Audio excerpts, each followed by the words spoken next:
Gujarat public service commission की तरफ से आपकी रिक्रूटमेंट आउट हो चुकी है। असिस्टेंट इंजीनियर और भी अदर वैकेंसीज यहां पर हैं। इस वीडियो में हम डिस्कस करने वाले हैं असिस्टेंट इंजीनियर की एलिजिबिलिटी क्राइटेरिया क्या है, प्लस यहाँ पे सिलेक्शन का प्रोसीजर यहाँ पर कैसा क्या रहेगा, एग्जाम पैटर्न कैसा क्या रहेगा, इसमें आपकी सैलरी कितनी क्या रहेगी, इंपॉर्टेंट डॉक्यूमेंट्स और आपको इसमें कैसे अप्लाई करना होगा, ये सभी डिटेल में मैं आपको इस वीडियो में बताऊंगा।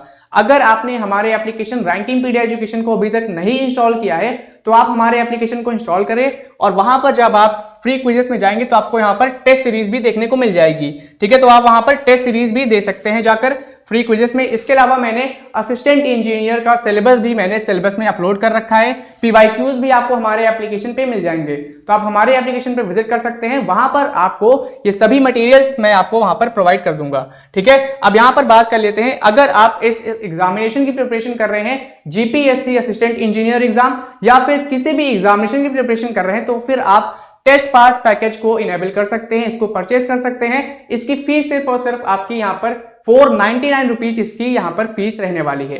ठीक है, अब यहां पर बात कर लेते हैं वैकेंसी के बारे में। तो गुजरात में आपकी जो वैकेंसी आई है ये आपकी गुजरात पब्लिक सर्विस कमीशन में वैकेंसी आई है, यानी कि जीपीएससी में आपकी वैकेंसी आ चुकी है। इसमें आपकी जो पोजीशन है वहां पर असिस्टेंट इंजीनियर, टाउन प्लानर और यहां पर अदर भी वैकेंसीज हैं। टोटल नंबर ऑफ वैकेंसीज की अगर हम बात कर ले तो टोटल नंबर ऑफ वैकेंसीज आपकी यहां पर 279 टोटल नंबर ऑफ वैकेंसीज यहां पर रहने वाली हैं। अब इसमें अगर हम सैलरी की बात करें तो यहां पर सैलरी जो है आपकी 45,000 रुपीज पर मंथ के अप्रॉक्स तक यहां पर आपकी सैलरी आपको देखने को मिलेगी। क्वालिफिकेशन क्या है, अगर आपने बीआर किया है यानी बैचलर्स कंप्लीट किया है आर्किटेक्चर में तो फिर आप अप्लाई कर सकते हो। अगर आपने बीई बीटेक किया है तो भी अप्लाई कर सकते हो। इसके अलावा एमबीबीएस कैंडिडेट्स भी इसमें एलिजिबल हैं। ठीक है, एमबीबीएस की जो पोस्ट है वो आपकी अदर पोस्ट है, उसमें आपके एमबीबीएस कैंडिडेट्स अप्लाई कर सकते हैं। स्टार्टिंग डेट ऑफ एप्लीकेशन यहाँ पर है 31 जनवरी 2026, यानी कि 31 जनवरी से आप इसमें अप्लाई करना स्टार्ट कर देंगे और ऑलरेडी आपकी एप्लीकेशन स्टार्ट हो चुकी है। इसमें जो लास्ट डेट है वो आपकी है 16 फेब 2026, 16 फरवरी से पहले आपको इसमें अप्लाई करना है। इसकी ऑफिशियल वेबसाइट gpsc.gujarat.gov.in पर जाकर आप ऑनलाइन आवेदन कर सकते हैं, ऑनलाइन अप्लाई कर सकते हैं। अब इसके अलावा यहां पर इंपॉर्टेंट क्या है तो वो भी देख लेते हैं। फिर यहां पर बात कर लेते हैं नंबर ऑफ वैकेंसीज आपकी कितनी है। तो असिस्टेंट डायरेक्टर क्लास 1 यहाँ पे टोटल नंबर ऑफ जो इसकी वैकेंसीज यहाँ पर रहने वाली हैं, असिस्टेंट डायरेक्टर टाउन 1 की यहाँ पर क्लास 1 में तो टोटल नंबर ऑफ जो वैकेंसीज है वो यहाँ पर आपकी 3 वैकेंसीज रहेंगी। ठीक है, तो अभी हम बात कर रहे हैं स्पोर्ट्स अथॉरिटी ऑफ गुजरात में। इस डिपार्टमेंट में आपकी कितनी वैकेंसीज हैं वो आप यहाँ पर टेबल में देख सकते हो। नेक्स्ट आपकी है डिप्टी एग्जीक्यूटिव इंजीनियर, यहाँ पर 3 वैकेंसीज की है। तो वही deputy executive engineer electrical department में आपकी 3 वैकेंसीज रहने वाली है। असिस्टेंट इंजीनियर सिविल की आपकी यहाँ पर 8 वैकेंसी है। असिस्टेंट इंजीनियर इलेक्ट्रिकल की यहाँ पर 1 वैकेंसी रहेगी। तो वही एडमिनिस्ट्रेटिव ऑफिसर इसकी यहाँ पर टोटल नंबर ऑफ जो वैकेंसी है वो यहाँ पर टोटल नंबर ऑफ वैकेंसी आपकी 5 है। और ये आपकी जो वैकेंसीज हैं ये आपकी वैकेंसी है स्पोर्ट्स अथॉरिटी ऑफ गुजरात यानी SAG में। अब इसके अलावा इंपॉर्टेंट क्या है, इसके अलावा अदर जो आपका यहाँ पर डिपार्टमेंट है तो वो आपका है न्यू म्यूनिसिपल कॉर्पोरेशन, ये आपका डिपार्टमेंट है, इसमें भी आपकी वैकेंसीज हैं। तो पहली जो आपकी वैकेंसी है मेडिकल ऑफिसर ऑफ हेल्थ। अब इसके लिए क्वालिफिकेशन जो मैंने बताई थी एमबीबीएस डिग्री वो आपकी इस पोस्ट के लिए है। ठीक है, मेडिकल ऑफिसर क्या हेल्थ की यहाँ पे टोटल 9 वैकेंसी है। Additional city engineer civil department total यहाँ पर 8 वैकेंसी रहने वाली है। तो वहीं टाउन प्लानर में आपकी 7 वैकेंसी है। मेडिकल ऑफिसर में यहाँ पर 17 वैकेंसी है। असिस्टेंट इंजीनियर सिविल क्लास 2 में आपकी टोटल नंबर ऑफ वैकेंसी 49 है। असिस्टेंट इंजीनियर इलेक्ट्रिकल क्लास 2 में आपकी 19 वैकेंसी रहने वाली है। असिस्टेंट इंजीनियर मैकेनिकल क्लास 2 में आपकी यहाँ पर 19 वैकेंसी है। तो वहीं डिप्टी एग्जीक्यूटिव इंजीनियर सिविल की यहाँ पर 26 वैकेंसी रहेंगी।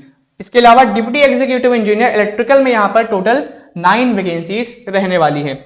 अब फिर नेक्स्ट यहाँ पर देखते हैं अगला जो आपका यहाँ पर डिपार्टमेंट है वो आपका नेक्स्ट डिपार्टमेंट यहाँ पर कौन सा है, तो वो है आपका यहाँ पर और भी इसमें पोस्ट है। तो आपका सैनिटेशन ऑफिसर की भी यहाँ पर वैकेंसीज है। सैनिटेशन ऑफिसर की 11 वैकेंसी है। वेटरनरी की 9 वैकेंसी।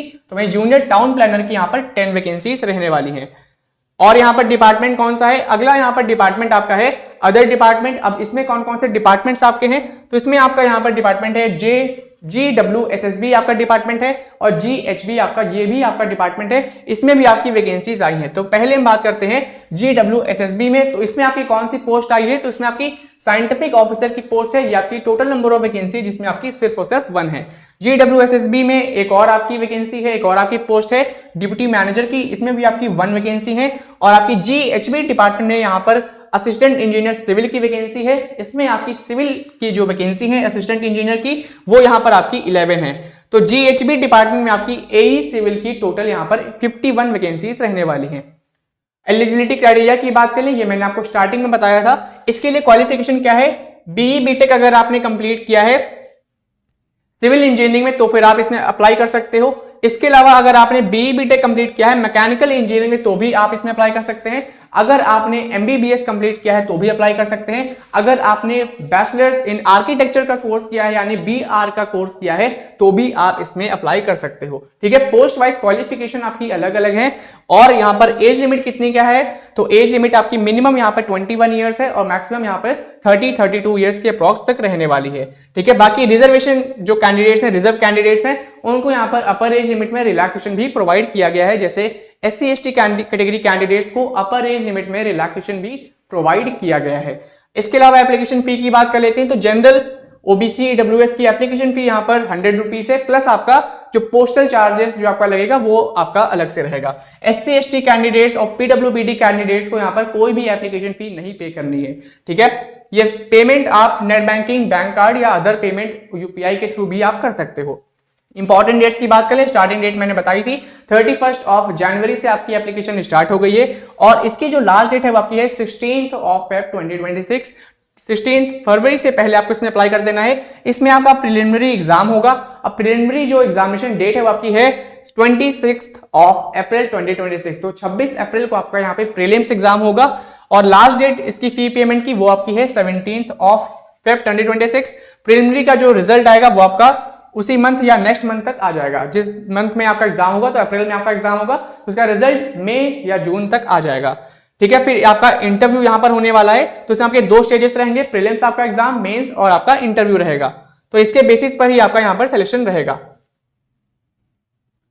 अब यहां पर कैसे क्या इसमें अप्लाई करना होगा, तो सबसे पहले आपको इसकी ऑफिशियल वेबसाइट पर विजिट करना होगा। फिर वहां पर जाकर आपको OTR यानी वन टाइम रजिस्ट्रेशन प्रोसेस अपना कंप्लीट करना होगा। अब जो इसकी ऑफिशियल वेबसाइट है वो मैंने बताई थी, GPSC, ये आपकी ऑफिशियल वेबसाइट यहां पर मेंशन्ड है, इस पे आपको विजिट करना है। OTR यानी वन टाइम रजिस्ट्रेशन अपना कंप्लीट कर लेना है। फिर आपको री लॉगिन करके जो भी डिटेल्स वहां पर है वो आपको फिलअप करनी है, एप्लीकेशन फी पे कर देनी है, फिर आपका एप्लीकेशन फॉर्म यहां पर फिल हो जाएगा। ठीक है, उसका आप प्रिंट आउट निकाल सकते हैं। तो ये हमने डिस्कस कर लिया कैसे क्या इसमें अप्लाई करना होगा। फी पेमेंट का मैंने बताया था, फी पेमेंट का प्रोसेस आप यहां पर देख सकते हैं।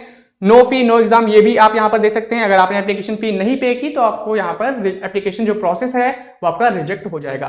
तो ये हमने डिस्कस कर लिया गुजरात पब्लिक सर्विस कमीशन की तरफ से असिस्टेंट इंजीनियर की पोस्ट, टाउन प्लानर की और भी जो अदर पोस्ट थी मेडिकल ऑफिसर की, सभी के हमने नोटिफिकेशन यहां पर देख ली, इंपॉर्टेंट डिटेल्स हमने आपको बता दी है।